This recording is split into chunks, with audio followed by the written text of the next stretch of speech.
See, we're prepared. Yeah, it's me. I'm okay. I'm here. And, see what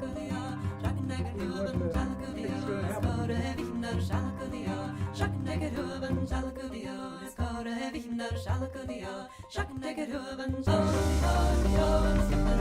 to happen.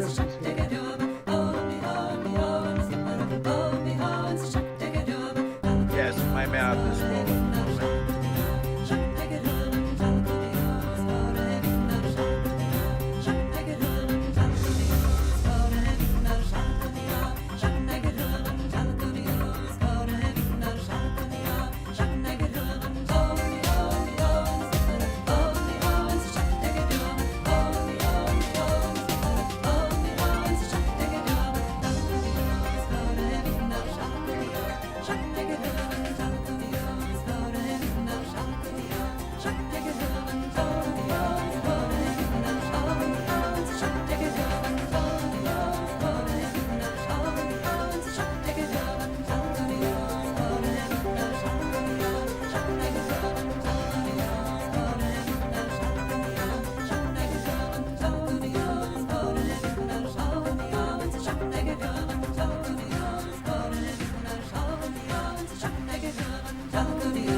Hello and welcome to the Ea Tolkien Society.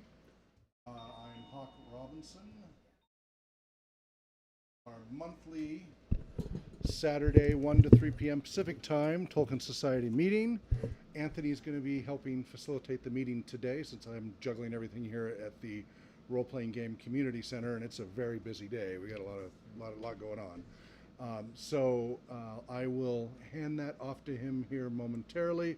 I will, as fast as I can, try to find, I've got my laptop downstairs, see if he sent me notes or not. Okay. If he sent me notes, I'll be back up with them. If you don't see me, then, Okay. you know, We just call it just do the best you memory can. banks. Yeah, do the best you can. And we also have joining us remotely. I'll let you guys do that here in a sec. Let me get the screen enlarged. And are you guys able to see us okay? Your screen, Hawk, is the gentleman on the couch. I see half of him, and I see your purple shirt, your shoulder. That's about it. Oh, really? Yeah. If Oh. you toggle the view to not be, Oh, crud. Oh shoot! Did you just stop? I didn't drop them. I just disconnected. Oh, okay. It didn't kick them out.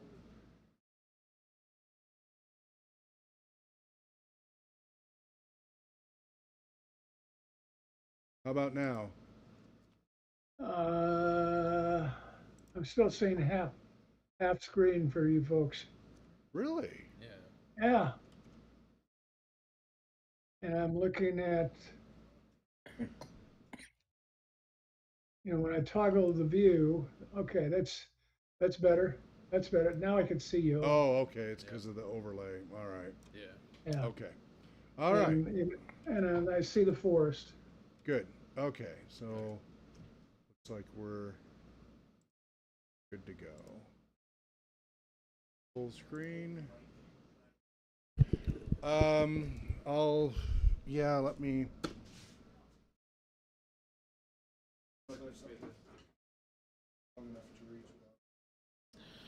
Sorry, folks, that as we figure out some of the technical,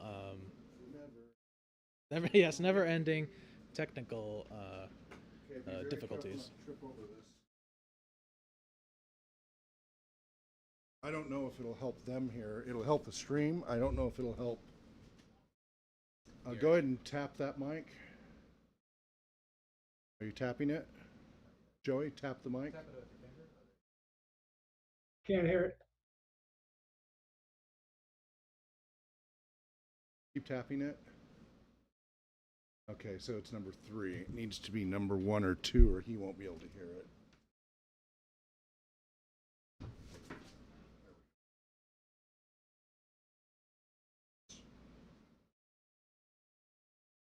That one?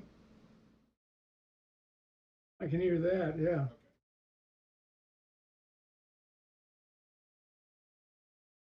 One and 2 go straight out. The rest have to go through. It's just a software thing.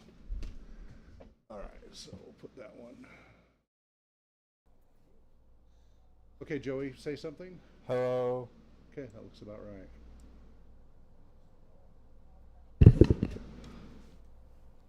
Testing, Testerson. Okay, probably up just a little bit.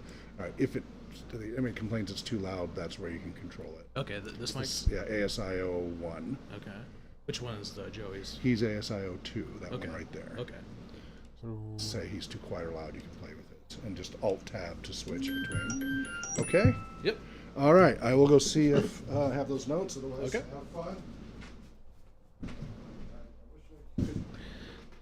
No, that's all good. All right, guys, how you doing? Just fine. All right.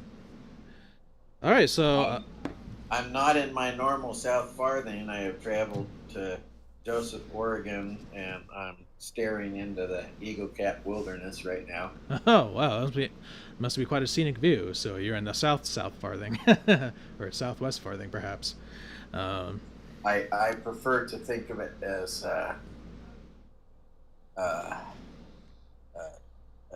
duplicate of Hobbiton. Nice. Well, hope you're enjoying a nice tobacco weed and some yes. I would, if he's, Old Toby. If he's that far south, I would say he's probably down near Dunland. Dunland, yeah. Yep. Okay. All right, well, welcome everyone. So like Hawk said, my name's Anthony, and I will be sort of facilitating discussion today in the absence of our Supreme Secretary, Brian Huseland, and who is absent on a retreat, so may we wish him well. So for starters, let's go around and just say our names, where we're from, and how we got into Tolkien in the first place. Let's start with one of our online participants, Gary. Yeah, hey, I guess I'm the oldest here, Yeah. and probably been at this longer than anybody else. I first was introduced to Tolkien while I was in University of Wisconsin. A couple of very unique friends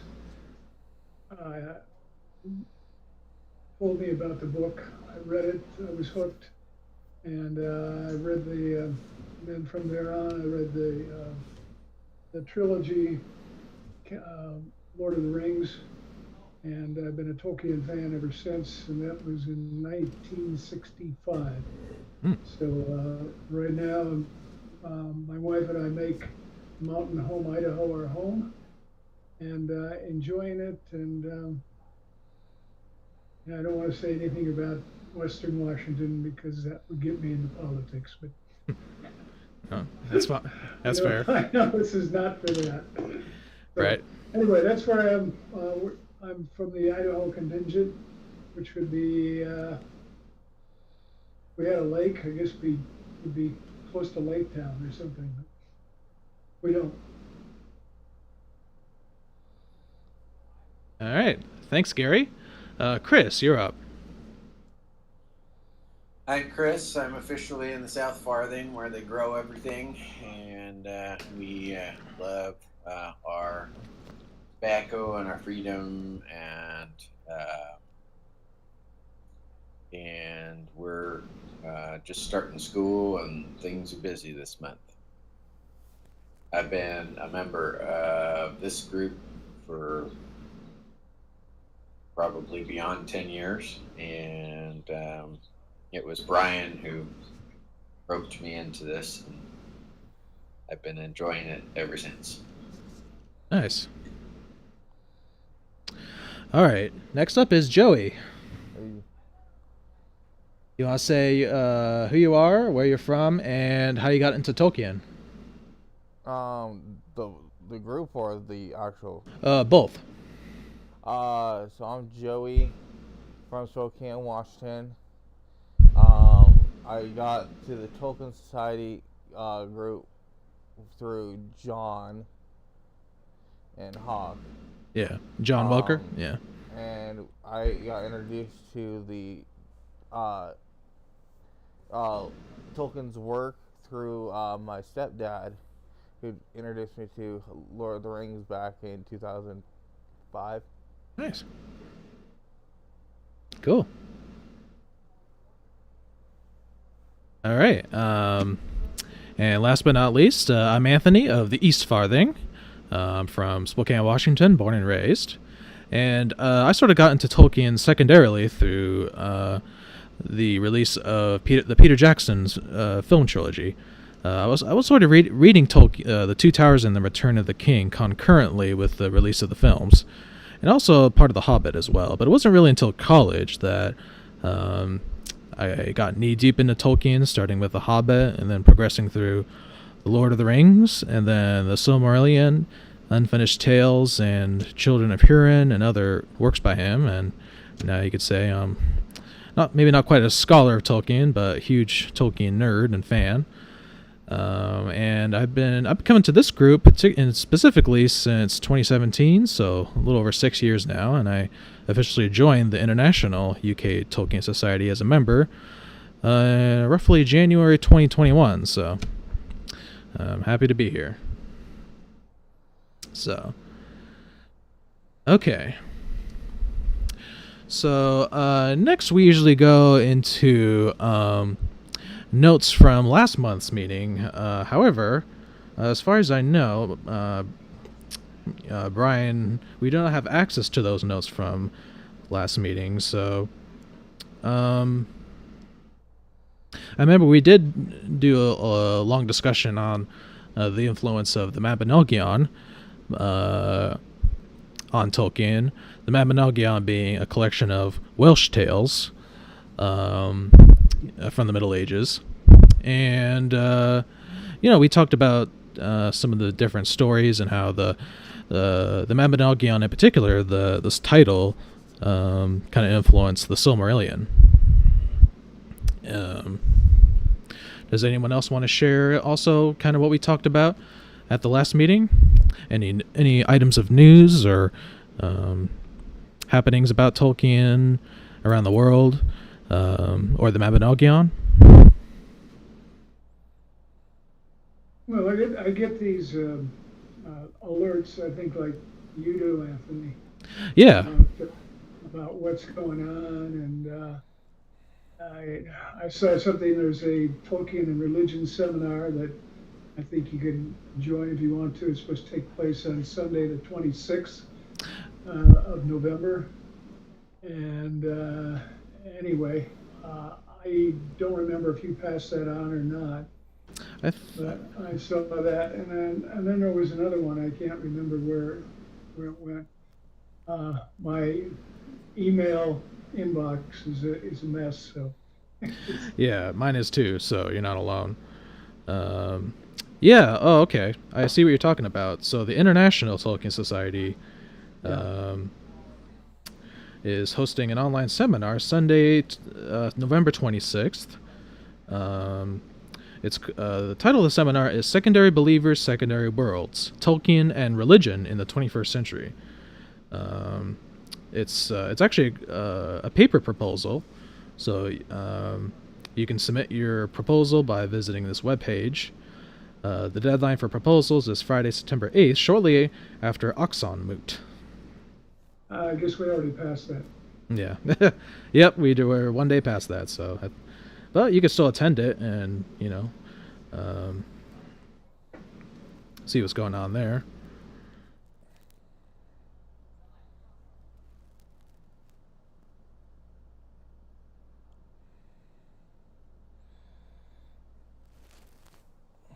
I think with Tolkien's interest in the Welsh was he was I can't say fascinated, but he was interested in the Welsh because they were less modern Yeah. than the other folks in the British Isles, and that's why he took to some of the Welsh folk tales like he did, and the one that was mentioned that I can't pronounce. Yeah, I see what you're saying. I think Yeah. the Welsh language, I think, is kind of a descendant of the old British language, or common Brittonic language, which was spoken by the native peoples of the British Isles prior to the coming of the Romans and later the Anglo-Saxons. And so it definitely has a very ancient history, and I think it held a fascination for him to the extent that Tolkien kind of borrowed some elements of Welsh in the creation of the Sindarin or Grey Elven tongue. Yeah. And I don't know if we're ready to get into Geoffrey of Monmouth yet, but I thought that was all pretty interesting. Well, sure. Tolkien, the death of Arthur, Les Morts d'Arthur, okay, whatever. Yeah. And, L'amour d'Arthur. That's how you pronounce it in French. okay, I flunked French in college, so. That's okay. Anyway, it was interesting because I read that passage. Actually, I read quite a bit of it that Brian left us with. Yeah. And I'm saying, whoever made up this history, and then I looked, it's labeled a pseudo-history. Right. There's no relation to accurate events. Right. Yeah. I've read the entire book, The History of the Kings of Britain, by Geoffrey of Monmouth, and there are some historical elements like some of the invasions of Julius Caesar and later Roman emperors like Claudius and Vespasian, but you're right, it's definitely a very historical. It could be classified as a very pseudo-historical or really a legendary work. It was taken seriously as history until about the 16th or 17th century, but it's still regarded by many people even today as a valuable piece of literature because it contains not only the story of King Arthur, one of the first major conceptions of the Arthurian legend, but it also contains the earliest known version of the story of King Lear and his three daughters, of which, of course, is the source for Shakespeare's famous tragedy. I knew that something was really amiss because, well, the whole thing starting with the Trojans. Yeah. Settling Britain. Yeah. But anyway, the emperor, what was it, Lucius Tiberius? Yes. There was no such animal. Right. And I knew, this is okay. Maybe this is like Ovid's Metamorphosis or something. And then, of course, what people thought about the Aeneid, and until they found out that Troy really existed. So Yeah. they don't really know what to think everything's so far back, and it's the same thing about Arthur too, Yeah. because the Arthur legends, whatever, are big in Britain. However, no, they can't prove the guy ever existed. Yeah. Chris, did you have anything to say on Tolkien-related news or the Mabinogion? What we talked about last time, the Mabinogion, as well as your initial thoughts on I'm Arthur. trying to remember what news articles I brought up, but I am drawing a blank. I think there was something regarding gaming and something, but I do have articles for next month. I will say that my son and I are enjoying playing. We're probably about a third of the way through the Hobbit game, Oh, nice. or I'm sorry, the Gollum game, Oh, yeah. and I think we're gonna have to play it multiple times to get the. We're going down the Gollum route, and then we will have to go down the Smial route because it's a choose your own adventure, and Oh, nice. it changes based on what you do, whether you choose good or evil, which is a good way to make a game interesting. Nice. Yeah, I played some of those choose your own adventures when I was volunteering here at the RPG Community Center as part of Hawk Robinson's initiative on RPG research. And yeah, those are pretty fun. I think one Tolkien related news item that caught my attention this past month is the animated film The War of the Rohirrim, which is in development right now, I think by a Japanese firm, has been delayed to December 2024. And I think, as we talked about before, this film will kind of delve into kind of the early history of Rohan, in particular the history in the life of Helm Hammerhand, the namesake for Helm's Deep. When is that one supposed to come out? So yeah, the War of the Rohirrim has been delayed to December of 2024. So that's we got a little over a year to wait, and I think it's going to be Japanese anime style. I'm not quite sure. I hope not. I hope they actually do it like The Hobbit. Yeah. Why, is there any reason given that it's going to be delayed? Well, let's see. I'm looking at the article now, and the 7th month delay is seemingly part of a cascade started by the shift of the release of Dune, the Dune movie Part 2, to March 15th. A slot previously occupied by Godzilla vs. Kong.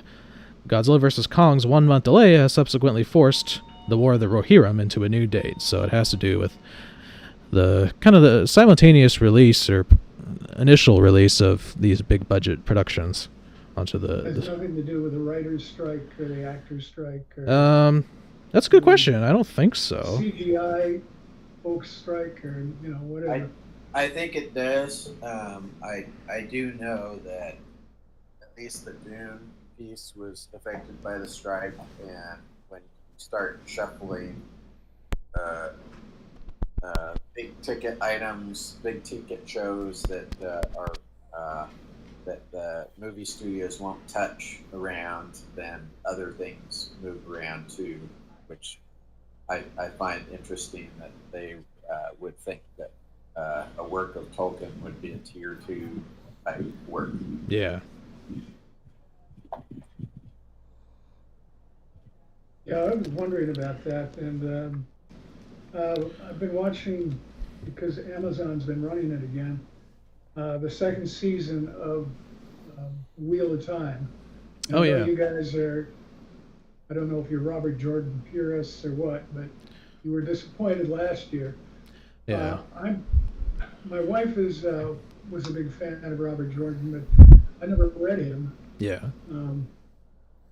And I find it, whatever they put up there now, is kind of an interesting thing. It holds my attention and that type of thing. Probably would have a different critique from you folks, And I'm also wondering if the Rings of Power is going to be held up by the strikes, because it Yeah. doesn't look like they're going to sell it anytime soon. And I don't know, the studio owners or whoever is running the show these days in Hollywood Yeah. and in the entertainment industry, I think they just as soon go to AI. Yeah. Right. AI doesn't strike, and whatever. Right. Yeah. Certainly be a lot easier for them. Yeah. Joey, did you have any thoughts on what we've been talking about, whether Tolkien, or your thoughts on King Arthur, or Tolkien-related news? I don't know if this is really King Arthur, but like I noticed that there's a lot of groups within Tolkien's work that have the same aspects and uh, uh, loyalty as King Arthur did in his group and the stories, like the Rangers. The Rangers, huh? Yeah. Hmm. How does that correspond to what you see in King Arthur's legends? Well, they looked out for others, Yeah. and they like to protect others, and it seemed like with the Rangers, that's what they did. That was their job. Yeah. Yeah, that's a good point. And actually, another observation I sort of or came up with as I was reading Tolkien's poem, "The Fall of Arthur," which we'll get into in a little bit, is I kind of liken the King Arthur's Knights of the Round Table almost to the Fellowship of the Ring, and how Tolkien was, I think, in his poem, "The Fall of Arthur," discussing sort of a breaking of the Fellowship as Mordred was having this passion for Arthur's wife Guinevere, and there was a lot of betrayal on both sides, and kind of just led to Arthur's downfall. Really, it's a very tragic tale, as we'll get into. Okay. Is there anything else before I presume we probably want to delve into Geoffrey of Monmouth's tale? Okay. Well, I've got a couple news clips first. Oh, okay. Yeah, sure. Go ahead. The first in the gaming world seems to be that the Lord of the Rings game Return to Moria, which is, I guess, loosely somewhere in the late Second Age, is apparently going to be released October 24th for PlayStation 5 and PC. The Xbox, they're going to wait till early 2024. But there's some pretty good discussion about having to build the game around a lot of the secret dwarven language and build that into the game, where you have to solve and know a little bit of Dwarvish to be able to play the game, which is and learn more of it as you go along in the game. So that sounds positive to me. The second comes from the BBC. Mm-hmm. The £2 coin by the Royal Mint set was released in commemoration of the king, but Tolkien is going to have 4 coins of his own, and the first is pure gold, costing £1,250. Nice. And 2 in silver at £77 and 127 £127, and cheap nickel and brass coin for £12. Nice. So I think that's good that they're allowing Tolkien's audience to be able to buy whatever level of coinage they can afford, rather than just leaving it for rich collectors' items. Yeah. And I'm interested in acquiring some gold collection at this period in history. So that's that. Who's putting that out? The Royal Mint? The Royal Mint, yes. Yeah. So you should be able to get it from them with semi-unreasonable shipping, or there's some brokers across the pond that should be able to get it in slightly more reasonable shipping. So, and then the third article, I'm not going to comment a lot. I had there was a commentary released on September 8th by Blaze Media, which, you know, Glenn Beck is pretty conservative, about some of the things conservatives can learn from things like the Great War, the fall of Numenor, and such other things. And I'm not going to go into a whole bunch of details, but they draw a lot of good parallels about the perilous times that we live in today, and how maybe 20 years ago it wasn't quite so perilous, or maybe it was always perilous, we just didn't realize it. And the stories within The Hobbit and The Lord of the Rings, and how they are perilous in the midst of a whole bunch of people groups that seem to think that things are just fine. So I like that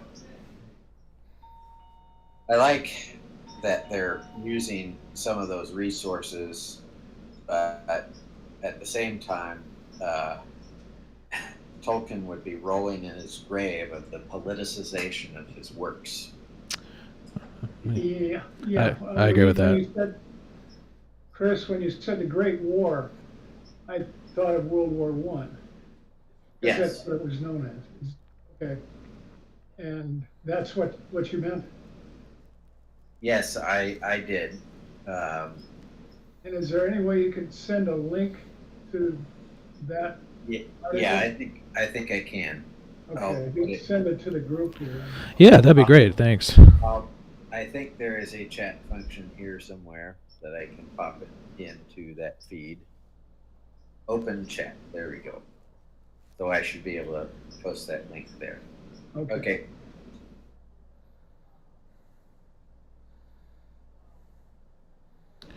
Oh, Chris, I think you're muted.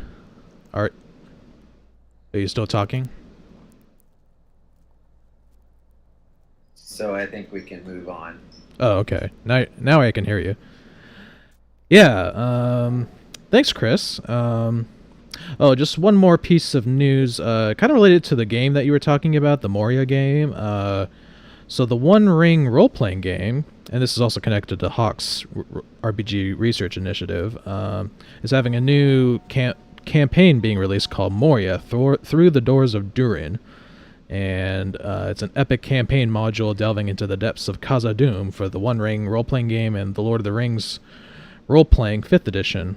That's sort of based on Dungeons and Dragons, and it's on Kickstarter. As of right now, it's raised $950,000 and $957,083 pledged of $22,000 of its goal of $22,467. So, and it still has 4 days to go. So, okay, is there anything else before we dive into kind of Geoffrey of Monmouth and Arthurian legend?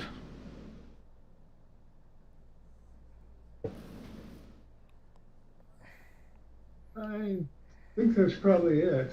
I've got a question about the whole thing, though. Okay, sure. What's your question, Gary? Visiting. Well, this is one of the things about the accuracy, or the, it's a pseudo history. Yeah. As it turns out, even though for the longest time, I think it came out in the 12th century. Yes. They thought that, but that there was Um, I I think the the British, the Celts, resented the hell out of the Romans, and in the first century A.D., they had a British queen, a Celtic queen, who kicked their ass, so to speak, until she lost a fairly big battle. Uh, Named Boudica or Boudicca or something. yeah, I've pronounced it Boudica, but it could be pronounced in many. I don't know. Yeah, I've heard it. Yeah, I've heard it spelled and pronounced in different ways. But yeah, so you're referencing the story of Boudica. Yeah, and Yeah. to me, that I mean, it's something that the British people are drawn to. It's kind of like Betsy Ross, or what we do for the beginnings of our country. Yeah. But yeah, but there's nothing in there about that, No. which kind of surprised me. Yeah. So. Yeah. At the outset, the war. Geoffrey's history of the kings of Britain kind of delves into, sort of like you said, the coming of the Romans. Well, first the aftermath of the Trojan War, and how the leader of the Trojans, Brutus, comes to occupy the island of what was then known as Albion, but now, of course, we refer to as Britain. And it goes through a series of the histories of various kings, including a figure by the name of Cymbeline, who I think is yet another subject of one of Shakespeare's plays. And also references Roman emperors, including Constantine, who I think historically was proclaimed emperor in the city of York in England. But this wasn't the Constantine that brought Christianity to the Roman Empire. Yeah, I think this was. Really? Yes.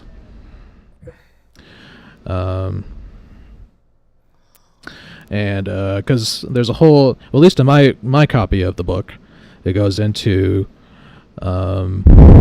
his, both him and as well as his dynastic successors, Constantine the second, the third, and so on. Uh-huh.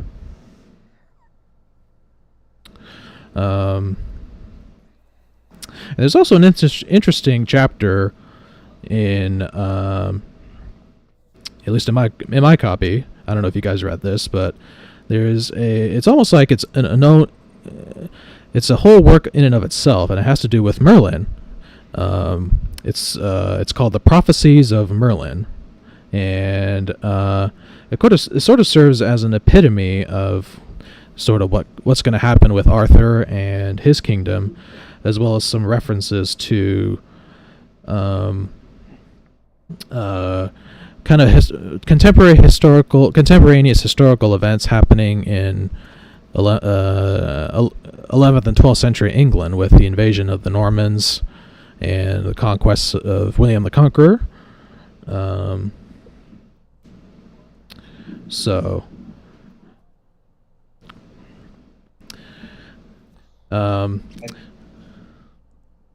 I've been working through listening to Lawhead and an author called Mary Stewart, who is going through the same Taliesin, Merlin, Arthur, Pendragon group of histories, and I'm pulling out a whole bunch of different threads of Celtic influence and Welsh influence and Irish influence, and I just find it fascinating what I'm seeing from listening to these stories. Mary Stewart's is first person Merlin, at least for the first two books, and then we'll see if she switches. I haven't started the third book yet, but Yeah, I've heard of that series. To get Merlin's perspective on the whole thing, and him acting out the things that needed to be acted out, and his stewardship during the perilous times, coming up to Arthur taking the throne. Yes. is a really, really fascinating read. It gives me some ideas about how political things were back then. Yeah. And I can also see a bit of a parallel between sort of Merlin acting as advisor to Arthur versus Gandalf acting as kind of sort of the advisor to Aragorn in his eventual quest to succeed to the lost throne of Gondor and become king again. While Aragorn's not exactly like Arthur, I can see that there's sort of a relationship there that is similar to, I think, the relationship between Merlin and Arthur. And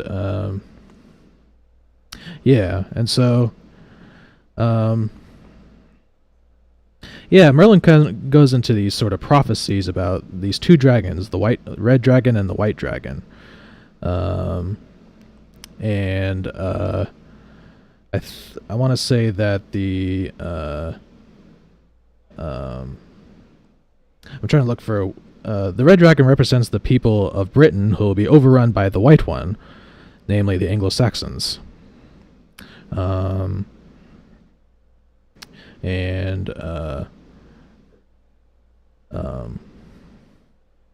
I don't know if you guys read this section as part of what Brian gave us in the email, but I just think it's interesting. I read basically the whole thing, Oh, okay. which was quite long. And,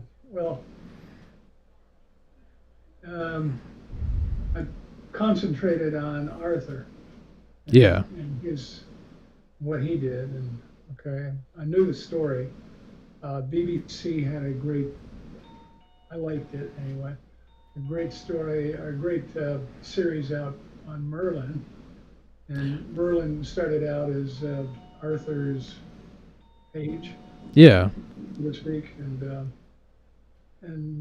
he had to keep his wizardry skills quiet, or else Arthur's father Uther would probably put him, burn him at the stake Yeah. for being a witch. But it was, I thought, a very well done series. Yeah. Is that the one with Sam Neill as an older Merlin, or is this a different one?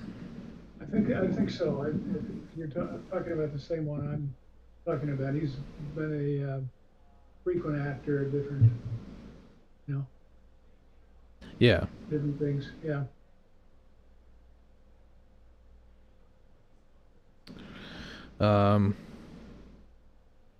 Okay. That's the one with the dragon in the basement there, chained. Yeah.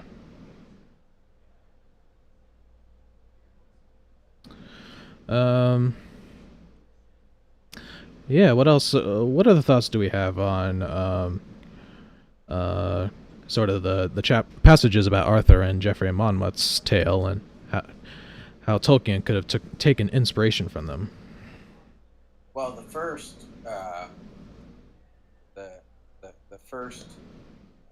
comment I had was looking at the very front page with revisions by J.A. Giles. Was this J.A. Giles a farmer, and did he reside in Ham? Can I have your phone? Oh, Farmer Giles, yes. Perhaps, yes. 2 minutes. But yeah, J.A. Giles, that's a name that kind of rings a bell in my ears because I think he was a scholar who translated an important source actually for Geoffrey of Monmouth's Arthurian tale, De Exidio et Conquestu Britanniae, on the ruin and conquest of Britain, which was written in the 6th century A.D. by an Englishman by the name of Gildas the Wise. And this work kind of includes a lot of details regarding the fall of Britain to the Anglo-Saxon invaders. I think Geoffrey of Monmouth mentions him by name in certain passages of this work. I'm not sure about necessarily the Arthurian chapters, but in other, I think earlier parts of the book of Geoffrey's book does he mention Gildas by name. And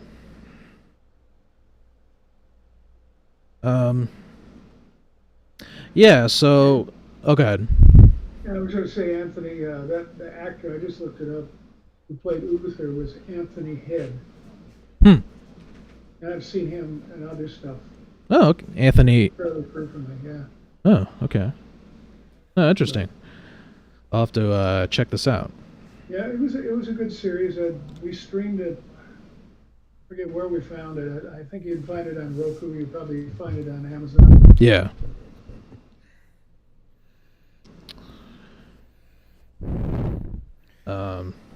I was gonna say that there, I think in Geoffrey's tale, there are definitely some echoes of kind of what we modern people conceptualize as sort of the familiar elements of King Arthur, such as his sword, which is in Geoffrey's work is named Caliburn, but in later Excalibur. Yeah. later traditions is named Excalibur. I don't think Camelot is mentioned, but the Isle of Avalon, which was where supposedly Arthur. Well, I have the passage in front of me where Geoffrey says he girded on his peerless sword called Caliburn, which was forged in the Isle of Avalon. Avalon is, at least in later traditions, where Arthur would be buried. It's also a town on Santa Catalina, and it's probably named after the Arthurian legend of Avalon. Yeah, and Avalon is also a name that Tolkien himself was sort of connect with his own version or tale of the fall of Numenor. He refers in some drafts of the Akalabeth and other works related to the fall of Numenor. Tolkien would refer to Numenor as Avalone, and we'll get to that more as we delve into Tolkien's poem, The Fall of Arthur, as well.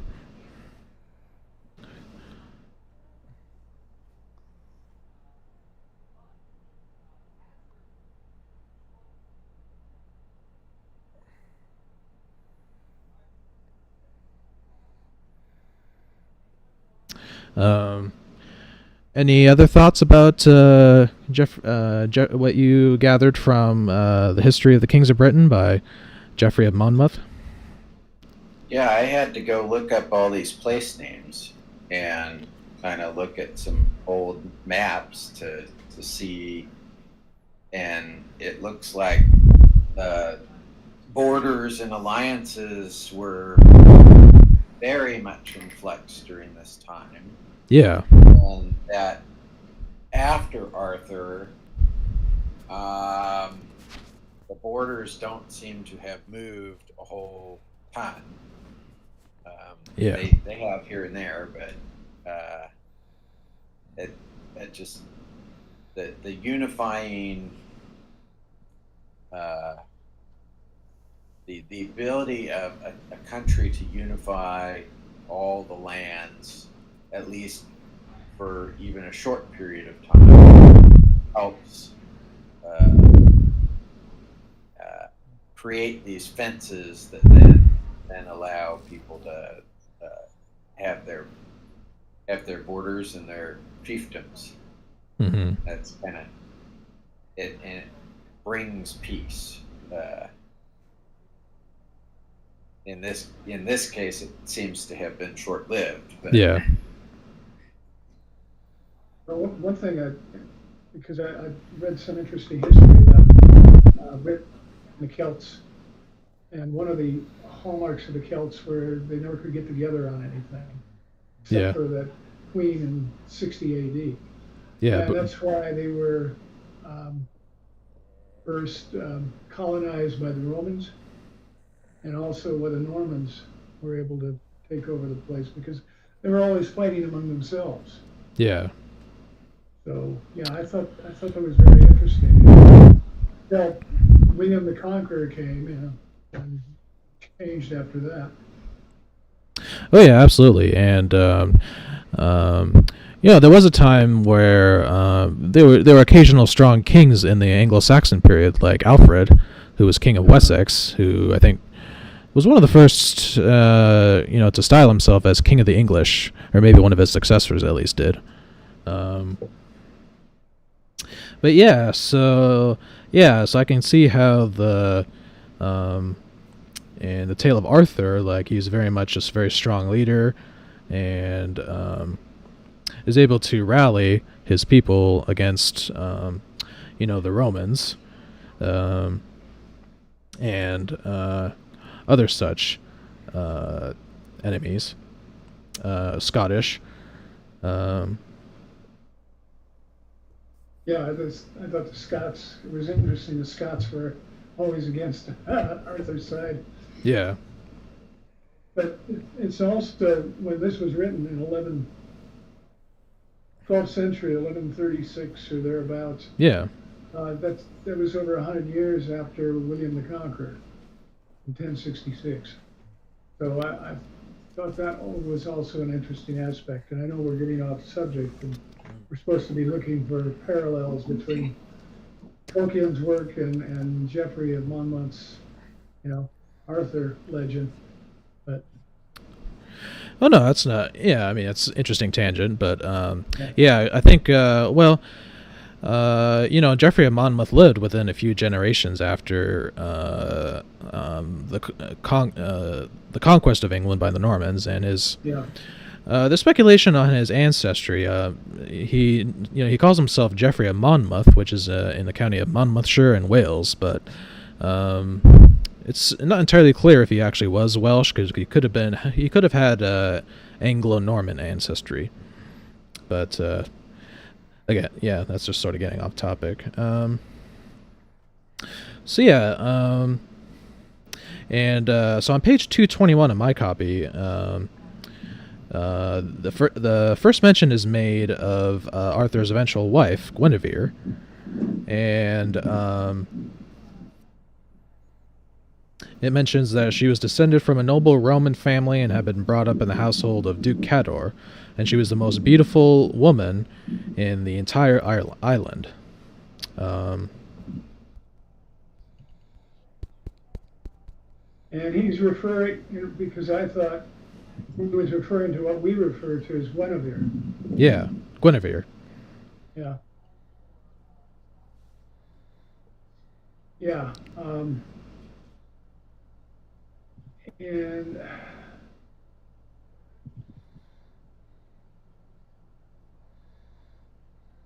this was on page, what, 220? My version is 221. Part 7, Arthur of Britain.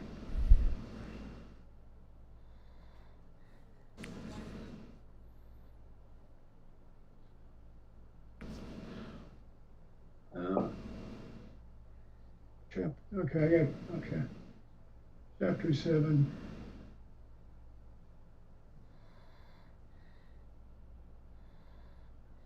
Well,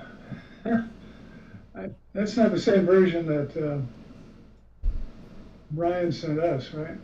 No, I have the Penguin Classics version. Okay. As translated by, I believe it's Lewis Thorpe. And okay. Yeah, this is not the same, although they had that weird spelling for Guinevere. And I'm trying to find that right now.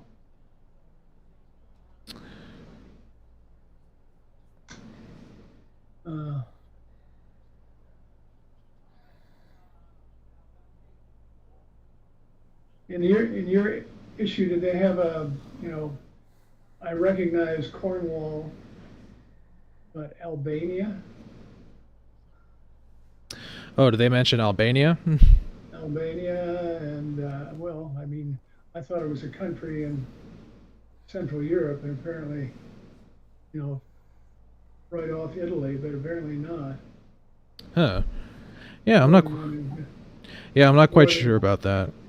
Yeah. Yeah, Albania is now what would be considered Scotland.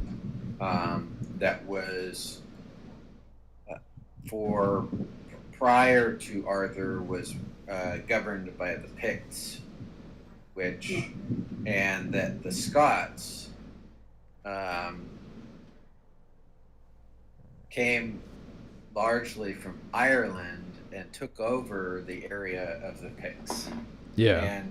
And when I go and look in my family tree history, because my mom is a Hamilton, she's on the Isle of Skye. The castle was on the Isle of Skye, and it was a Pict castle from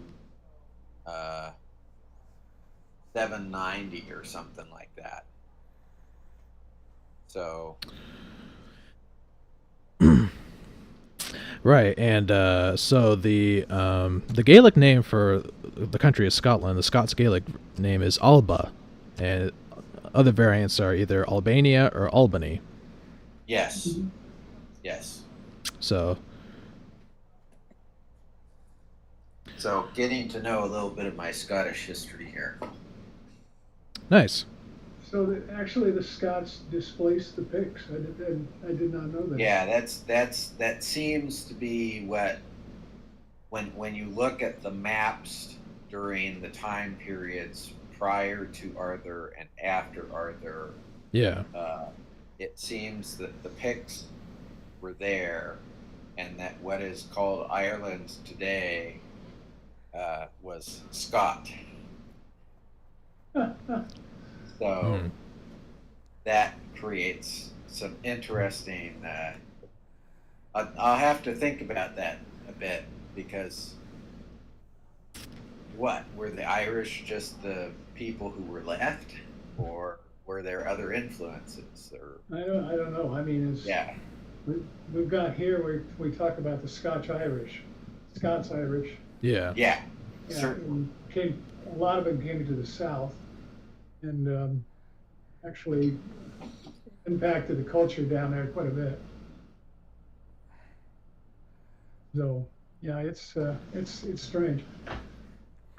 Yeah. So getting back to the character of Arthur and Geoffrey's history, at least, it seems like through his conquests and his noble deeds, he became a king who is both loved and feared, and so I definitely get the sense that, at least in Geoffrey's version, through most of it, it seems like Arthur is a very powerful, strong king, and it kind of contrasts with, in Tolkien's poem, which we'll get to either in this meeting or the next. Sort of Arthur who's sort of been beaten, and sort of a tragic figure, and so yeah, Geoffrey's history seems to show Arthur at the height of his powers, to a great extent, and then sort of toward the end it gets to his death, of course, but yeah. Do you guys have any thoughts on sort of the character of Arthur in Geoffrey's treatment, how it might compare with Tolkien's treatment of Arthur in his poem, if you've read it yet, or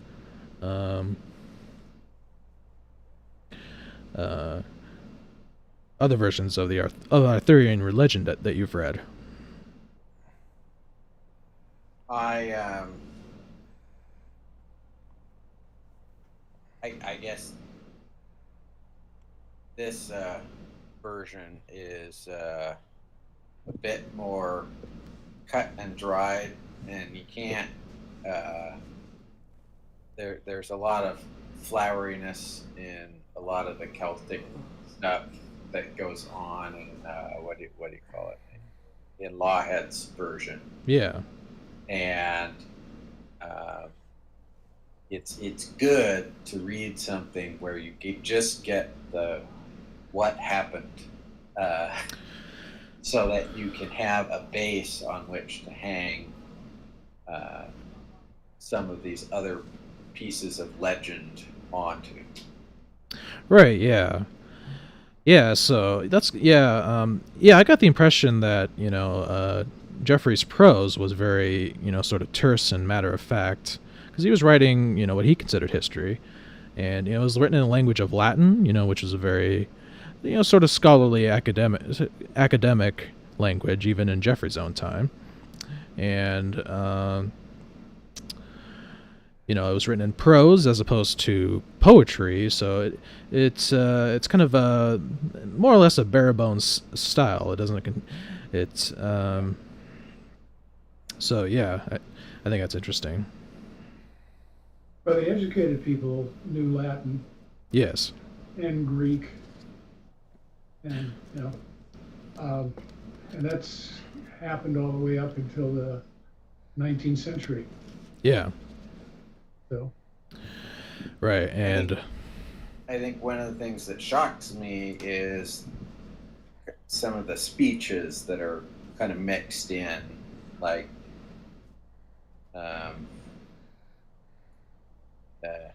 Dubricius's speech against the Saxons, and where are we down beyond that piece? The speech from Lucius Tiberius to work with his army, and yeah. just to have those nuggets of actual speeches in there is pretty cool. Yeah.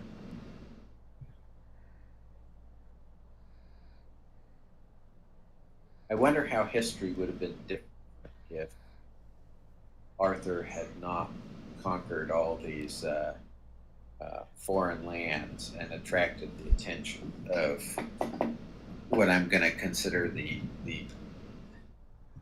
very late Romans. well, Rome kind of fell in on itself. Yeah. It got so decadent.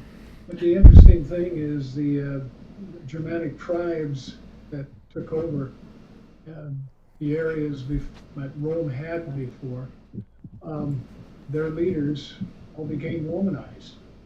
Yeah. So, I mean, they took Roman names or Latin names, and the nobility understood Latin, and that was the lingua franca for quite some time, in Europe anyway. Yeah, and also looking historically, 1066 and the Norman invasion of England had a profound effect on just the whole country and its culture, Tolkien in the construction of his mythology was trying to create his own sort of mythology for England. And I think he very much, was inspired by some of these legends as contained in not only the Norse and Scandinavian myths, but also, the Welsh tales of the Mabinogion and the story of King Arthur.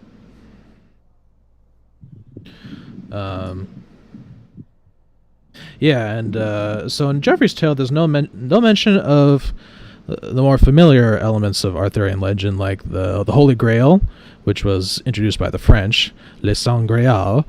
No mention of big figures like Sir Lancelot and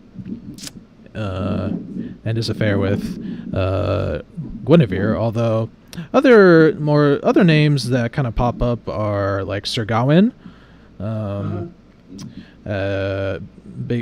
major figure who will be the subject of the major Middle English poem Sir Gawain and the Green Knight, which Tolkien translated.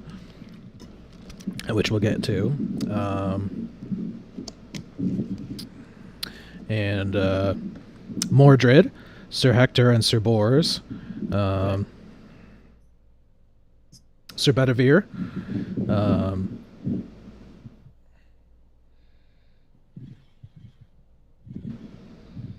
let's see. I'm trying to get to the section in Geoffrey's tale of Arthur's downfall, and what which was when he hurried back to England because of Mordred. yes, and because Mordred was, I think, either usurping the throne. Yeah, he was usurping the throne because I can't remember if it was in Geoffrey's tale or in a different version. He received a letter saying that Arthur was dead, or he presumed Arthur dead, and basically seized the throne. And he also was consumed by this passion for Guinevere. Yeah. So he wedded Guinevere, and that kind of set off sort of this betrayal, in which Arthur would come back and eventually, because I believe Mordred was Arthur's stepson or half-son, if I'm not mistaken. I can't remember. And there was some kind of relationship there, but Yeah. In the Monmouth version is a bit different than the modern version of Yeah. Arthurian legend, where you actually have Camelot, and Camelot is a tragic story. Yeah. So, How did that- Camelot come to be lost? hmm Yeah. Yeah, Camelot comes to be lost, and it'll feature. Yeah, those elements will feature prominently in. I created this spreadsheet, if you guys remember, on Tolkien's influences on Tolkien, and one of them is L'amour d'Arthur by Thomas Malory, who probably wrote the most famous version of Arthurian legend in prose.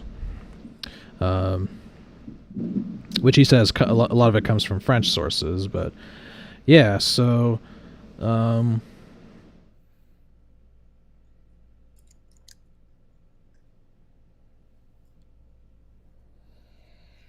overall, how would you guys rate this book, the Geoffrey of Monmouth's Tale? Did you like it, dislike it, or was it somewhere in between?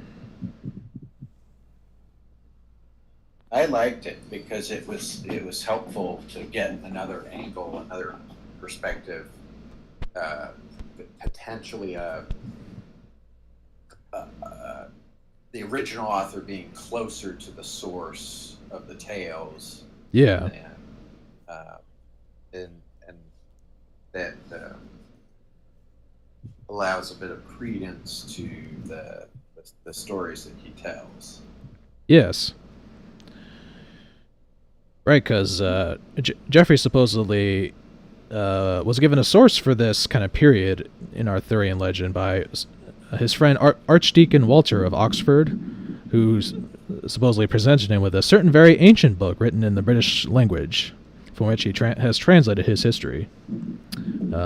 He also cites Gildas, who we mentioned before, and also the Venerable Bede, who's a very famous monk and scholar and historian in the 7th century.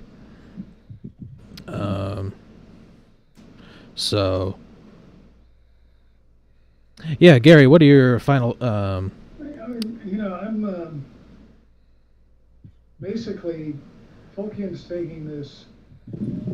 I'm disappointed because it's not in any sense real history, but if it's part of lore, there may be something to it. That's always the thing that interests me, stimulates me, whatever. And it's like the Trojan War. Yeah. Everybody thought Virgil, when he wrote about it, was just, making up some sort of fairy tale. Right. Then they found out that Troy actually existed. Now, as far as Helen of Troy and Achilles and Hector and all of that, did it exist? Did they exist at all? We don't know. We have no way of knowing, I guess. Yeah. And the same thing with, for the longest time, apparently, people thought it was a valid history, and then we find out it's not. Kind of like Odysseus. Yeah. And all of this other stuff. So to me, it's somewhat confusing. And then I could see where he would take certain elements from it and from other stuff, from lore, but that's the thing that really nags me. I guess it's, is there an element of realism way back when? And like I said, we'll never know. It's a disappointment. Oh, so you're disappointed by it, huh? Well, it's just not knowing, why some of it is obviously made up. Now, how much of the Arthurian legend is there to it? I mean, you can go to Wales and you can go to Scotland, and you'll have castles there that people say, this was where Arthur was actually from, or actually had his castle, or something like that. But is it true?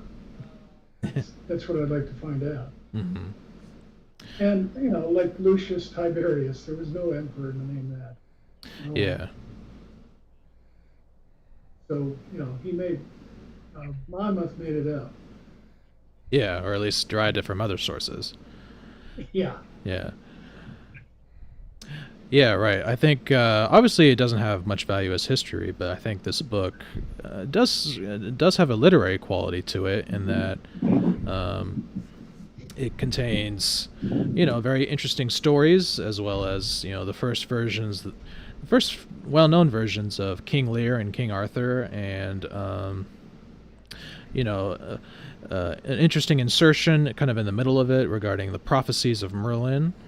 And the fact that even though it's obviously pseudo-history or legend, there is some historical kernel to it for, Arthur supposedly lived during the time of what's known in history as sort of the migration period, when the Celts and the Anglo-Saxons were sort of on the move, so to speak, and there were Viking invasions, which can be dated to, the 5th, 6th, and 7th centuries A.D., yeah, this is when Rome was collapsing.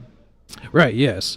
At least the western half of Rome was taken by, or was sacked by the Vandals in 410, and finally deposed by the Visigoths in 476.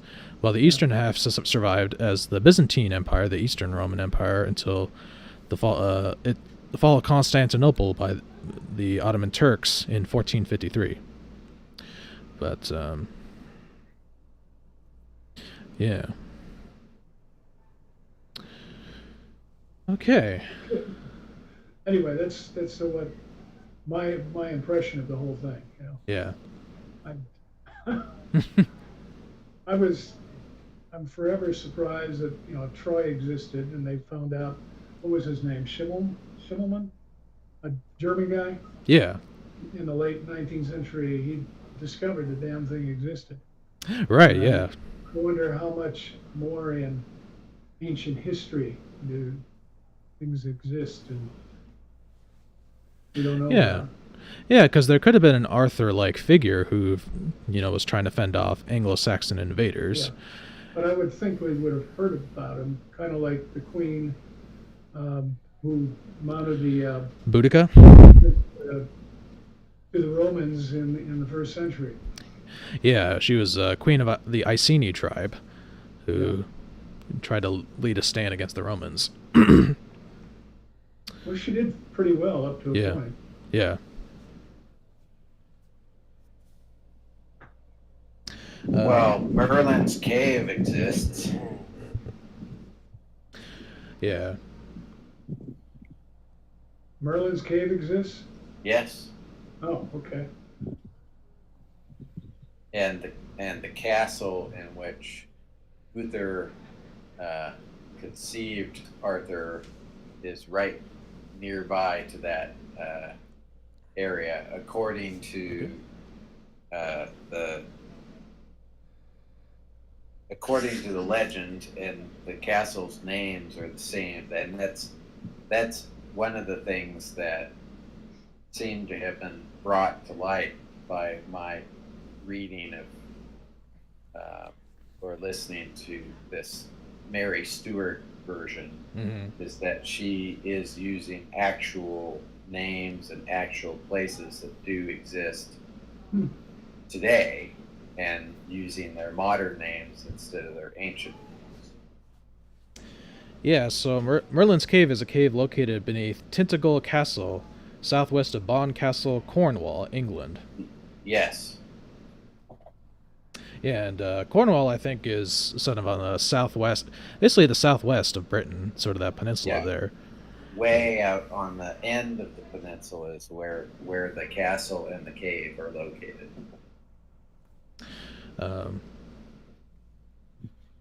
Yeah, and it's also where supposedly Arthur's last battle may have been fought, and where he was sort of wounded and eventually taken to the Isle of Avalon. But yeah, potentially, yeah.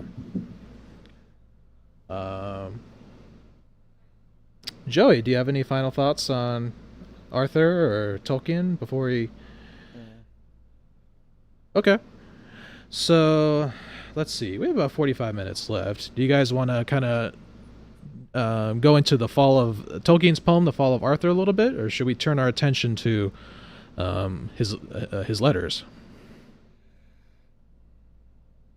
We were supposed to make up our task with reading our favorite passages also from Tolkien's works.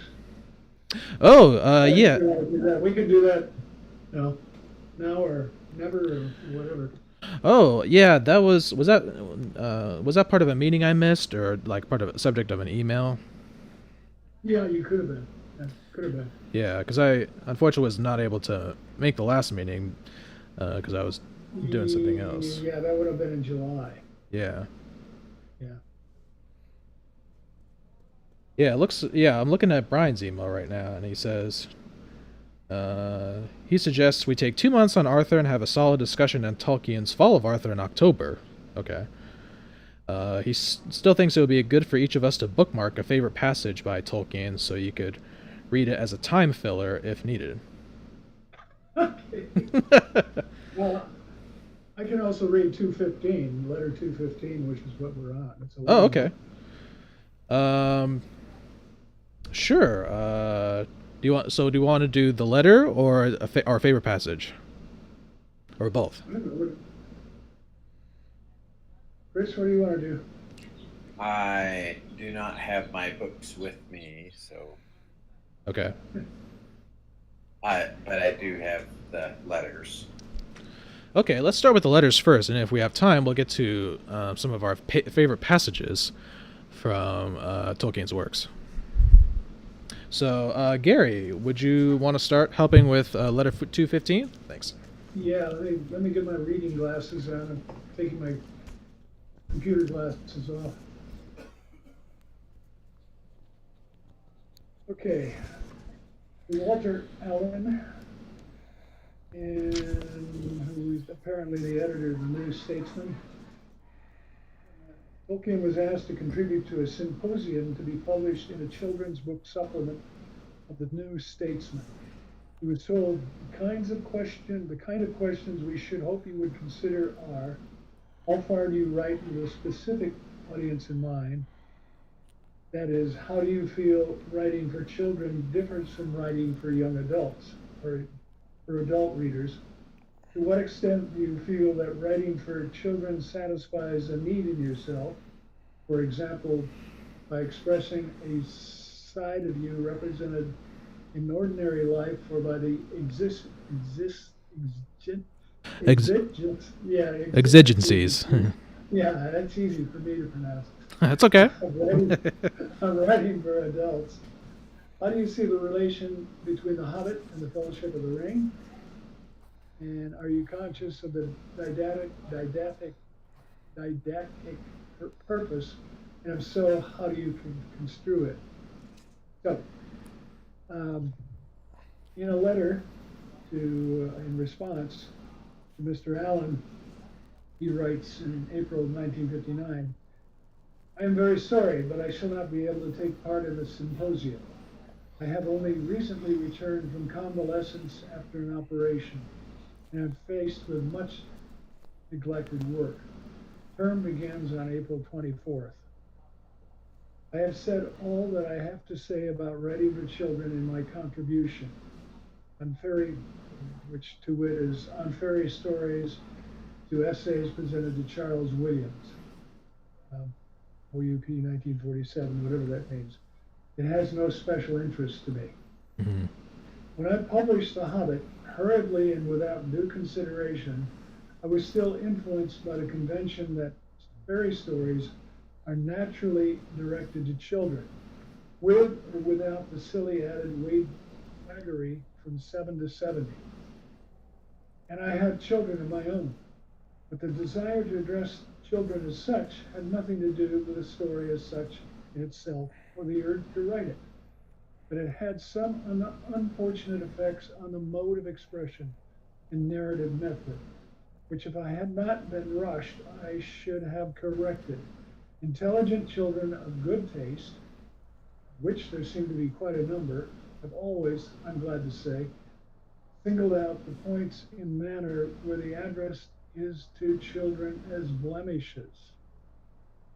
I had given a great deal more thought to the matter before beginning the composition of The Lord of the Rings. And that work was not specifically addressed to children or to any other class of people, but to anyone who enjoyed a long, exciting story of the sort that I myself naturally enjoy. I'm not specifically interested in children, and certainly not in writing for them, in addressing directly and expressly those who cannot understand adult language.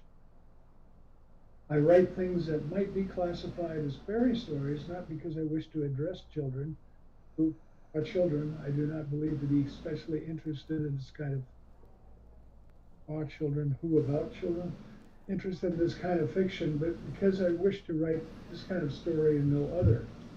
I do this because if I do not apply to grand, eloquent title to it, I find that my comment on the world is most easily and naturally expressed in this way. I am not conscious of any repression exerted upon me by ordinary life. Since large numbers of adults seem to enjoy what I write, quite enough to keep me happy, I have no need to seek escape to another and possibly less exigent audience. I hope comment on the world does not sound too solemn. I have no didactic purpose and no allegorical intent. I do not like allegory. Properly so called, most readers appear to confuse it with significance or applicability. But that is a matter too long to deal with here. Long narratives cannot be made out of nothing, and one cannot rearrange the primary matter and secondary patterns without indicating feelings and opinions about one's material. The relation between The Hobbit and its sequel is, I think, this. The Hobbit is a first essay or introduction, and consideration will admit, I think, that is a very just point at which to begin the narration of the subsequent events. To a complex narrative which had been brewing in my mind for years. It was overtly addressed to children for two reasons. I had at that time children of my own and was accustomed to making up ephemeral stories for them. I have been brought up to believe that there was a real and special connection between children and fairy stories, or rather to believe that this was a received opinion of my world and of publishers. I doubted it since it did not accord with my personal experience, my own taste, nor with my observation of children, notably my own, but the convention was strong. I think that The Hobbit can be seen to begin in what might be called a more whimsy mode, and in places even more facetious, and move steadily to a more serious or significant and more consistent and historical, but I regret much of it all the same. The first question it seems to me to ask in any discussion of this kind is, what are children? Do you limit their inquiry, as may be supposed to North European children? Then in what ages between the cradle and the end of legal infancy, to what grades of intelligence or literary talent and perceptiveness? Some intelligent children may have little of this. Children's tastes and talents differ as widely as those of adults. As soon as they are old enough to be differentiated clearly, and therefore to be the target of anything that can bear the name of literature, it would be useless to offer to many children of 14 or even of 12 the trash that is good enough for many respectable adults of twice or three times the age, with less gifts natural. Life Life is rather above the measure of us all, save for a very few perhaps. We all need literature that is above our measure, but we may not have sufficient energy for it all the time. But the energy of youth is usually greater. Youth needs then less than adulthood or age, what is down to its supposed measure. But even in age, I think we only are really moved by what, at least in some point or aspect above us, above our measure, at any rate before we have read it and taken it in. Therefore, do not write down to children or to anybody, not even in language. So it would be a good thing if that great reverence which is due children took the form of eschewing the tired and flabby cliches of adult life. But an honest word is an honest word, and its acquaintance can only be made by meeting it in the right context. A good vocabulary is not acquired by reading books written according to some notion of the vocabulary of one age's group. It comes from the reading books above one. The draft ends here. The following is the letter that Tolkien actually sent to the New Statesman on 17 April. Dear Mr. Allen, I very much regret that it seems impossible for me to take part in this symposium that you propose. I've only recently returned from convalescence after an operation and faced with much neglected work. Term begins next week, and I shall not have time to produce any copy before April 19th. Yours sincerely, j.r.r. Tolkien. Well, that's kind of funny. Wow. So most of what It's interesting because he calls it fairy stories, and you think about kids, what are they reading and stuff like that, and besides the kids, the Dick and Jane level, how do you write for them? And I think Right. the answers are honestly right there. I know you guys have been reading to your kids, if you have kids, from The Hobbit and from The Lord of the Rings and things like that. And your parents did the same thing. So, yeah. and the kids, I would think, would understand it or stop you when they maybe didn't understand something. So, this is how it starts, and then they pick it up for themselves once they're a little bit more mature. But for instance, The Hobbit, which is what turned me on to Tolkien in the first place. Yeah. It's not a Dick and Jane type thing or a young adult type thing. So I kind of agree with Tolkien here. 2:30. You write for what you want to write, and not write down to your audience. Yeah, absolutely. So it's funny how most of what we read were actually drafts of the letter that was never sent. Tolkien ended up sending a very terse and short reply. Yeah, I think overall, Tolkien was certainly not patronizing to children. He wasn't writing down to them. He wasn't really writing to any specific audience other than those who would enjoy this type of stories he enjoys, namely, fairy stories, adventure stories, stories with, a certain, level of import. Maybe that, of course, they contain no allegory. They don't contain any sort of necessarily a message other than perhaps a moral one. And, he definitely saw children as cleverer than most adults suppose. But it used to be anyway. Yeah. And and by the way, oh, go ahead. The challenge I find is I've got a 4-year-old at home, and I've got an 11 and 12-year-old at home, and trying to find material that appeals to them both is on the difficult side. Yeah. Hey, Chris, I noticed there's a lot of wind blowing in your microphone. Is there a way you can mute your microphone when not speaking, or at least turn the volume down? I do try to mute it. Okay. Yeah,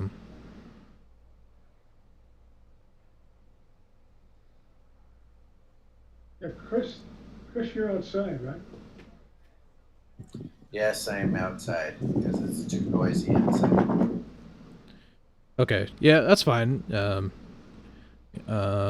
and the reference to OUP 1947 on page 297 of my print copy, I think, refers to Oxford University Press. So, if that answers your question, Gary. Yeah, I had no idea what that was about. Yeah.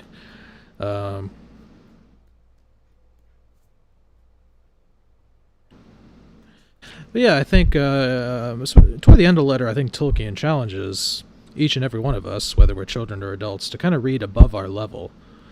I think to expand our horizons. And when I was a kid, I was reading. I was trying to read very complex books like Tolkien, as well as Plato's dialogues and Mark Twain and other authors. And so, and I think that's kind of what leads us to kind of get together and discuss great literature, is our love of it, and stuff that's kind of elicits a challenge from us. It's stuff that's challenging. It challenges our thinking and perspectives, and also gets us to appreciate language and meaning. And as Tolkien was very fascinated by language, I think he definitely wrote prose and poetry with that sort of enthusiasm for the written word and for languages, especially antique languages like Old English, Old Norse, Welsh. He made up his own languages.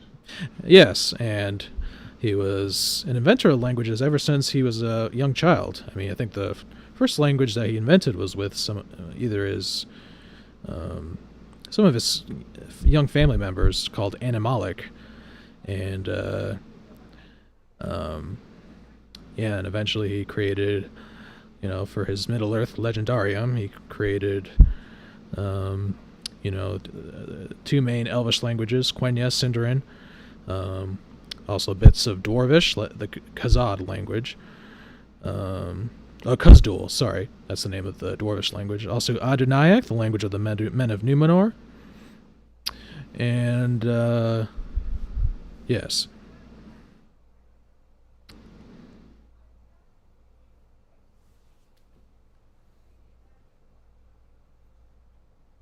And, toward the end of the letter, Tolkien says, "Life is rather above the measure of us all, save for a very few, perhaps. We all need literature that is above our measure, though we may not have sufficient energy for it all the time." But the energy of youth is usually greater. Youth needs then less than adulthood or age, or it is down to its supposed measure. Right, and I can certainly relate to the passage where he says, we may not have sufficient energy for reading literature above our measure all the time, especially on days where I have a long day of work and want to just come home and not really turn my brain off.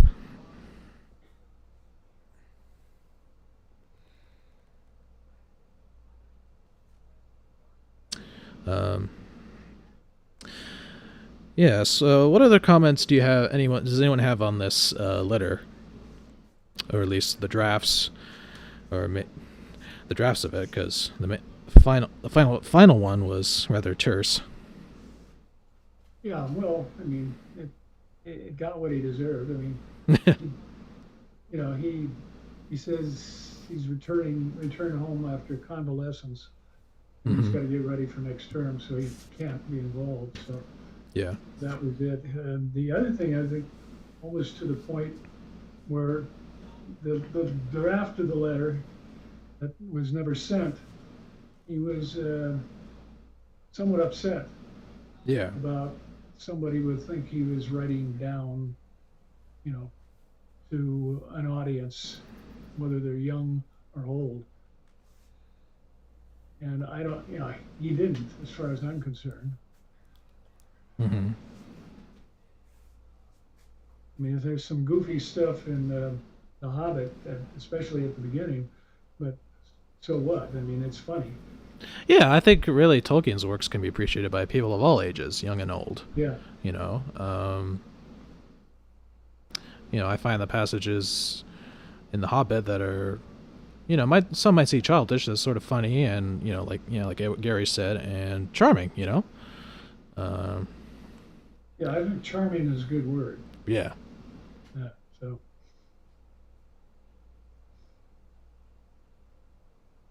And I think too, C.S. Lewis's Chronicles of Narnia really lit up my imagination as a kid. That's another book I read when I was growing up, and yes, and I think C.S. Lewis did say that a good fairy story is one that can be read by adults, as well as children. Mm-hmm. So I think Tolkien and Lewis had similar philosophies when it came to, not having a specific audience in mind when writing some of their fiction, and not patronizing to children, kind of really tapping into their inherent intelligence and cleverness.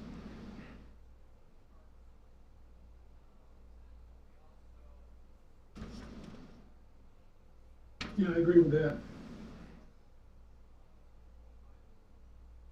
And the ability to conceive an imagination, things that, are beyond just the mundane and the prosaic in our sort of humdrum reality.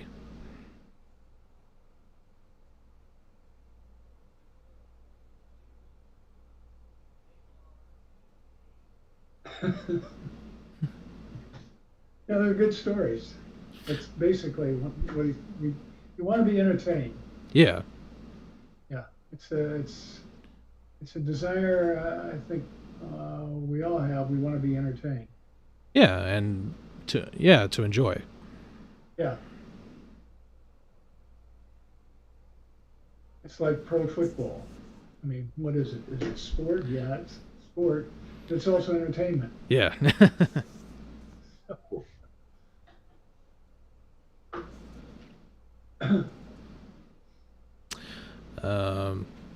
Chris, do you have any other thoughts on this letter? I think comment it would be useless to offer too many children of 14 or even 12 the trash that is good enough for many respectable adults of twice or three times the age. Seems to ring even more true today in this video, YouTube, Instagram, TikTok. a TikTok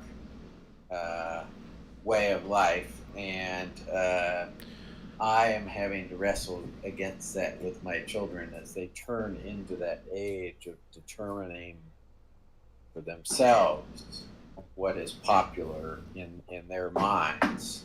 And that becomes an interesting thing that I need to learn. And Tolkien thought about that back then. Yeah, but they're under a lot of peer pressure too, you know. Oh, of course, yeah. So Yeah, there's. I think I grew up in an age where we didn't have this, you know, we didn't have computers. I learned to type on an old, what the heck was it? An old manual typewriter. Oh, yeah. And which was one of the reasons I run through keyboards, because I'm slamming the keys. Yeah. But yeah, it's we had to entertain ourselves by other means, and I can see it now because I surf the internet, and I don't. I skim over stuff that I should probably spend more time on, but yeah, I don't like to read long, lengthy things anymore. Yeah, true. It seems like. Especially when it's not in print. Yeah. In actually on paper, you know, or something like that. Yeah. Yeah, it seems that in our distraction-ridden age, we most of us seem to have the attention span of a gnat, especially the younger sort, and so. But you know, I still see a lot of people whenever I go to the bookstore, even a secondhand one. I still see a lot of people browsing the bookshelves for, you know, at least semi good literature. So I still retain a glimmer of hope for the future. Are any of them under 69 or 65? Yes. Oh, yes. Now, granted. Oh, go ahead. I like bookstores also, but no. This whole, well, maybe not so much, because I think that for every action there's a counteraction, and pendulum is starting to swing back. Yeah. And one of the more interesting things I found out in my life on the western side of your state was the local school district wanted to computerize everything and send people home with computers and, you know, all of this other crap that they do. And a friend of mine did some research and found out that the folks in Silicon Valley, their kids, they use pencil and paper. Oh, really? For all that stuff. Oh, yeah. They don't even allow them to do that. Wow. They want their kids to be able to think, not just emote. Yeah.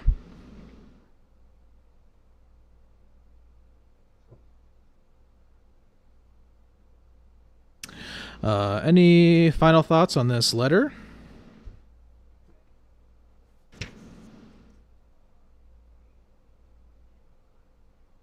No, I liked it.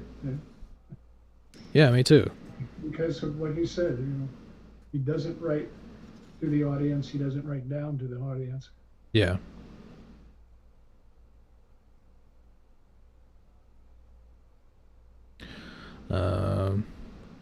Okay, so we have about 15 minutes left. Do we want to kind of pick a favorite passage of ours from Tolkien, and then, as Brian sort of instructed us, save the Fall of Arthur for next month?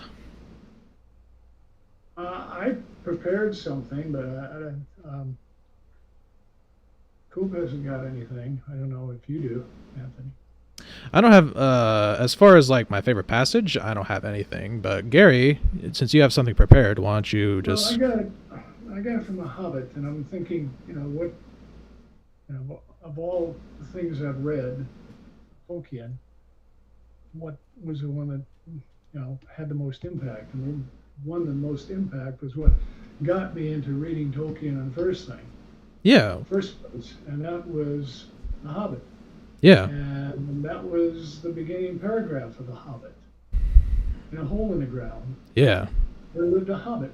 Yeah. Not a nasty, dirty hole full of, what is it? Full of the ends of worms and Oozing smells. nor a dry hole. Yeah. Nowhere, what the heck, full of sand and nowhere to sit down on and have a bite to eat or something like that. And then, the last, this was a hobbit hole, and that means comfort. And Yes. it goes on from there. And like I said, from there on, he had me. Yeah. Let me see how I did. In a hole in the ground there lived a hobbit, not a nasty, dirty, wet hole, filled with the ends of worms and an oozy smell, nor yet a dry, bare, sandy hole with nothing in it to sit down on or to eat. It was a hobbit hole, and that means comfort. And then he goes on to explain what the hobbit hole was. Right. That's the passage I had bookmarked for today. Yeah. Do you guys know the story of how Tolkien came to write that opening He was very proud of that. Yeah. Yeah. What- I don't know the story how he came to write it. Well, supposedly he was grading some exam papers at Oxford, and which he says was a very laborious task and quite boring. And he came upon, as he was just grading the papers, he came upon a page that was perfectly blank, and Tolkien was like, "Oh, this looks interesting," and so he just apparently just impromptu out of his head, he wrote, "In a hole in the ground there lived a hobbit." And the rest, as they say, is history. But yeah, it was just a sort of a spontaneous sort of light bulb moment for him, sort of like a flash of lightning. And apparently that's how he began the story, was just in a hole in the ground there lived a hobbit. Yeah, it's funny how creativity can sometimes come from just, flashes of inspiration. But I also think a lot of creativity involves hard work. And if you ever read The History of the Hobbit by John D. Rateliff, it looks at the various permutations and drafts of the Hobbit and how Tolkien was very meticulous about especially the changes in names. Like, for example, Gandalf was originally named Bloodorthin, and also the character of Thorin Oakenshield was originally named Gandalf. So if you love The Hobbit, Gary or Chris, I'd recommend also picking up a copy of The History of the Hobbit by John D. Rateliff, who I believe is a scholar.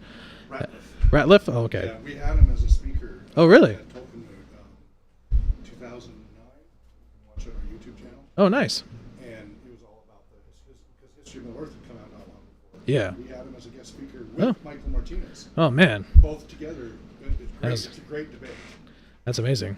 You can catch that on our YouTube. Yeah, I'll have to check that out. But he corrected me. I said Ratliff, and he went, Ratliff. Oh, Ratliff. Okay. Oh, I didn't ask first. Oh, crud, I'm so embarrassed. Yeah. We made a pretty large stream then. Yeah. So it was embarrassing to get the guy's name wrong. Right. Oh, that's all right. But yeah, I think Ratliff had come into possession of some of Tolkien's manuscripts from that Tolkien donated to Marquette University in Wisconsin. And another scholar had worked on it before he... Okay. Yeah. Another scholar had worked on it before he passed, and then... That's a 3-book set. Yeah, and then Ratliff took over the task, and it was published in 2 volumes in 2011. Part 1 was called Mr. Baggins, the other was Return to Bag End. So I think Hawk is... Yep, there's Hawk is showing us there. And then, in addition to the Hobbit Kids, there's a 3-volume set, and then there was the annotated Hobbit is a great Oh, yes. to go with that. Yeah, I've also read this is the annotated Hobbit, which was annotated by Douglas A. Anderson. So it has some textual commentary on the side. And I think this copy is actually notable for containing the original. Well, I think this might have been published before that. It was. Yeah. But they're complimentary as far as if you want to get more info about Yeah. The Hobbit. Yeah, and this I think contained Tolkien's original version of the chapter where Gollum, a riddle in the dark, where Gollum and Bilbo have that riddle exchange. Mm-hmm. And this is before Tolkien had come up with the conception of the ring as sort of the link between The Hobbit and his eventual sequel, The Lord of the Rings. Yeah. So, Hawk, while you're here, do you have a particular favorite passage by Tolkien, or? Well, there's two. It's the making of everything with Ea. Yeah. And the Ainulindale and all of that. Yeah, Music of the Ainur. And the other hands and other minds quote. Oh, nice. Letters. I made other minds. So Professor Chris Seaman did Other Hands magazine. Yeah. And I did Other Minds magazine, which is still going thanks to Dr. Thomas Smolensky. Yeah. We're still putting out issues. But that's one of my favorite quotes because it was about letting others build on it and grow sure. it. And that's one of my favorites. Yeah. So, and then my wife loves the Baron and Luthien tale.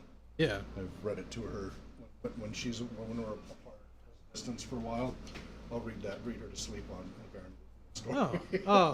That's lovely. Did you guys catch that from Hawk? I did not. No. Oh dear. Oh, sorry. My favorites are the Ainulindale and the making of everything in Ea, and I have an entire role-playing game, the Ea RPG, based on that concept. Then the Tolkien's letter about other hands and other minds, and I, have a whole magazine on that, Other Minds magazine, based on that quote. And then when my wife is on the road and such, and we're able to see each other for a prolonged period, to read her to bed remotely, I'll read the Baron and Luthien tale to her because she really likes that one. So those are some of my favorites. And of course, We got that. So, and of course, That's Tolkien's tombstone. Yeah, Baron and Luthien. Yeah. yeah.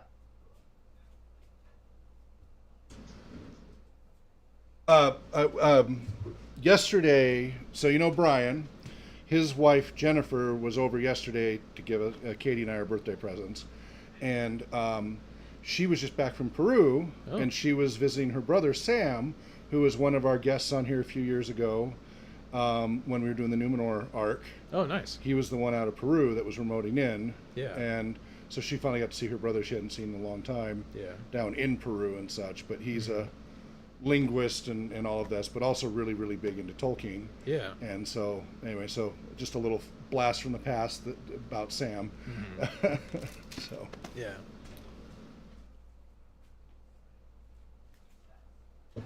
Yeah. What is he doing in Peru? He lives there. He's a Spanish linguist. Okay. And he does like history and philosophy and not too dissimilar to actually my younger brother. So he lives there and he loves people there. And I guess Jennifer and they all grew up in Peru. So like they grew up as children there. So it's their hometown. That's Jennifer. Jennifer is Brian's wife. Okay. Yeah, Peru is interesting because one of my students was she was originally from Peru. And of course, Spanish was her first language. I mean, she was good in linguist. English was her second, but she was Japanese. So she came to Japan, ended up in Al, and she had to learn Japanese. Quite the polyglot. When former Prime Minister Fujimori, who I think was he did some things that weren't correct, but anyway, when he kind of fled to Japan, she was his interpreter because he couldn't speak a word of Japanese. Huh. Yeah, Yeah, they've got quite a few Japanese. They do, yeah, and in South Chinese. America. Yeah, China has a And, lot of. Yeah, Brazil and also the Spanish-speaking countries. Yeah. Yep. Very cool. So Yeah, one final thing I have to share is one of my favorite quotes, I guess, from The Lord of the Rings, spoken by Gandalf. Specifically, this comes from Chapter 2, The Shadow of the Past, when Gandalf is kind of recounting to Frodo the history of the ring and how it came to be in his possession. And, Frodo kind of laments that, I wish this ring had not come to me. I wish it need not have happened in my time. The coming darkness of Sauron and Mordor. And, Gandalf replies, "So do I, and so do all who live to see such time. But that is not for them to decide. All we have to decide is what to do with the time that is given us." I think it's a very poignant quote because, some of us, we obviously don't get to choose the times in which we live or are born into, but all we get to choose really is what we do with the time that's given to us. What we do with our time. So we can either choose to either do nothing or make things worse or make things better. So, there's that very much element of human choice. yeah, I think that's very, very receptive. It's not for us. Of course, when he wrote that, weren't they on the advent of World War II or something like that?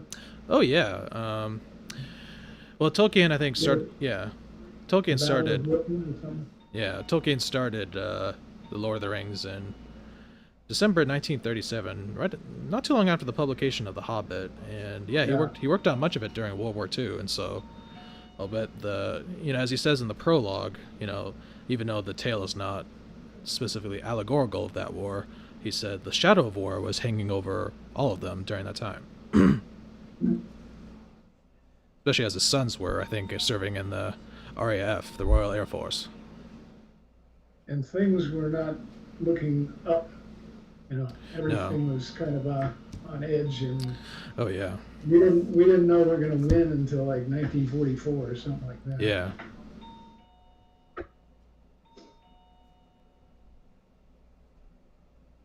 No. Okay. Does anyone have any final thoughts before we depart on the journey towards Mountain Doom? No, just kidding. Joey, do you have a favorite passage from Tolkien's works? Okay. I remember Joey in the last meeting. Joey mentioned a really good quote. I think it was at least from the Peter Jackson film, but I'm not sure if it's in Tolkien's book. But it's kind of the part where Sam and Frodo are escaping in Osgiliath, and Sam tells Frodo that there is good in the world and it's worth fighting for. I really like that quote. Whether it's from the book or the movie, I can't, or whether it was in the book or not, I still think that's a really good quote. So, okay, well, if there's nothing else, thanks to all of you for putting up with me as the temporary replacement for the Supreme Secretary, Brian Heasland. And thank you to all our viewers and viewers out there and contributors to benefiting the Tolkien Society and RPG research. And I just want to wish everyone be well and Namarie. Namarie, second Saturday of the month next month? Yes. Okay. Yeah, October. Okay. All right. Thank you. See you guys. Bye-bye.